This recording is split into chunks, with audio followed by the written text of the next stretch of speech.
Hello, come on and see me. Oh, you're shy. Linda McCartney can be associated with many things: vegetarianism, environmental issues, photography, oh, and this man. Their love has spanned nearly 3 decades, so why did Paul fall for Linda? When I met Paul, I think he was up to here with all the pressures. They only started to make music to get away from work and business, and it seemed all they were in was work and business. So I think he liked my attitude of, oh, well, let's just go get lost, because the thing is, you try and get lost, you can't get lost. There's always a sign to London or a sign to this, but you think, get lost? Oh, my God, I can't get lost. But you can't. You just can't get lost. Or he'd be tired, and I say, it's all right to be tired, you know. This is a real thing we're in called life. It's not just a media thing or a, you know, the rules. Now, lift your fork that way and do this and that. We are in life, you know. And people blinker each other because of their own insecurities. So it was just a bit of freedom, you know. But Linda can never live down the title of being that woman who stole our Beatle. People think I am this weird person. The stuff I read about myself, but it's only because I haven't made an effort to go, look, I'm really nice, I'm really wonderful. I just think, well, look, you know, people always talk about, they love gossiping about other people. I'm a perfect one to gossip about, so.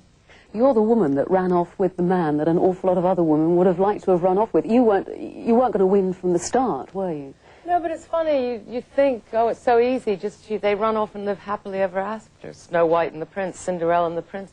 You're living life, you're, you know, living the same life as everyone else, and, you know, just because Paul was the cute Beatle doesn't mean life is just all fairy tales and fairy dust for us, you know. So, it's very nice, though, she stole our cute Beatle, but, you know, it's not that easy. When Linda caught Paul's eye, she was Miss Linda Eastman, a single mother, carving out a name for herself, taking pictures of rock musicians. She's recently published a collection of her early work entitled 60s, A Portrait of an Era.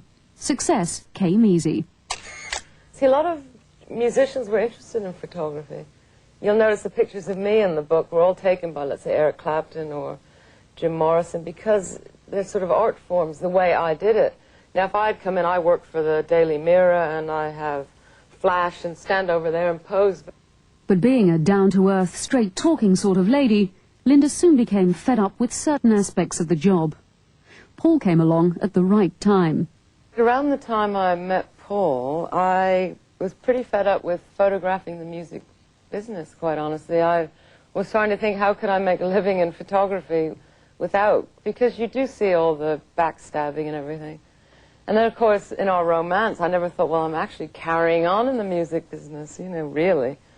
But I just didn't, I don't think anyway. I leap before I think about a lot of things. So, you know, it's still, I guess, business. I don't like business anyway. I don't like greed. You know, I like friendships and kindness. You photographed John Lennon and Paul and highlighted their closeness, which a lot of people think that there was this rivalry or they were opposites. You sort of dispel that myth in the book, don't you?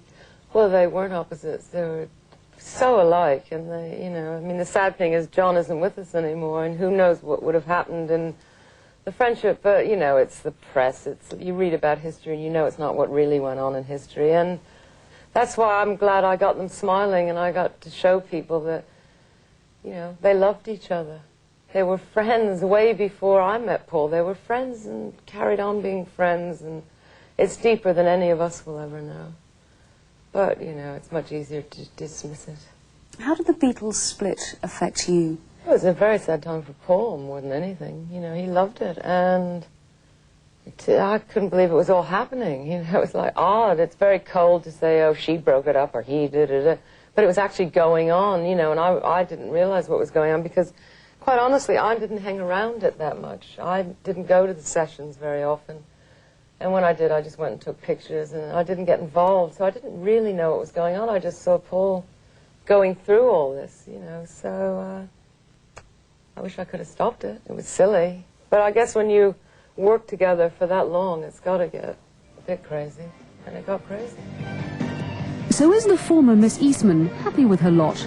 You can't help but feel there's a touch of uncertainty in her voice. I sound a bit bitter. I am really not a bitter person.